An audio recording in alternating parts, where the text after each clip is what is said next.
Apply. जी हाँ दोस्तों, और इस समाचार को सुनकर और कहते हुए बड़ा दुख हो रहा है, आत्मा धिक्कार उठती है। और बताना मैं चाहूँगा जो कल का समाचार है कि कलकत्ता के एक हॉस्पिटल में 6 पद पर नियुक्ति के लिए, जिसमें डोम, जिसको आप डोम कह सकते हैं या डोम का पद ही है कि जो मुर्दों को संभालने के लिए फॉर्म निकला था, और उसमें 8000 लोगों ने अप्लाई किया, जिसमें से 100 ऐसे लोग हैं जो इंजीनियरिंग की डिग्री उनके पास है, 200 लोग ऐसे हैं जो 500 लोग ऐसे हैं जो पोस्ट ग्रेजुएट हैं, स्नातकोत्तर की डिग्री उनके पास है, और 2200 लोग ऐसे हैं जो ग्रेजुएट हैं, स्नातक की डिग्री उनके पास है। तो यह समाचार, अमूमन ऐसी पोस्ट पर अप्लाई वही लोग करते हैं जिनके परिवार के लोग पहले से उसमें लगे होते हैं। लेकिन इस बार ऐसा हुआ है कि देखकर आत्मा को दुख हुआ।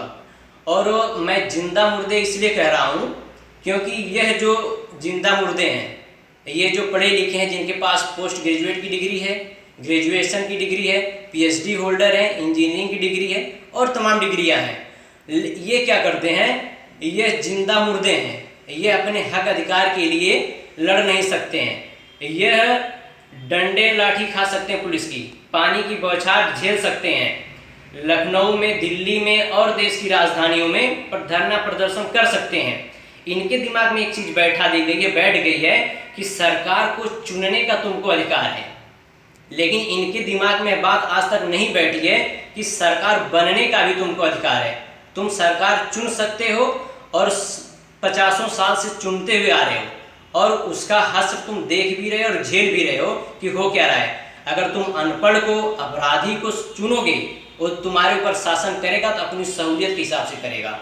और जबकि तुम सरकार बन भी सकते हो, जिस तरह से तुम लोग व्हाट्सएप कॉल करके, व्हाट्सएप ग्रुप बनाकर, एक दूसरे को मैसेज देकर लाखों की संख्या में, हजारों की संख्या में देश की राजधानी में, प्रदेश की राजधानी में इकट्ठा हो सकते हो। उसी तरह से तुम राजनीति में भाग ले सकते हो, चुनाव लड़ सकते हो और अपनी सरकार, खुद सरकार तुम बन सकते हो। और जब तुम सरकार बनोगे तभी तुम एक अच्छा डिसीजन ले सकोगे अपने लिए, देश के बेरोजगारों के लिए, युवाओं के लिए।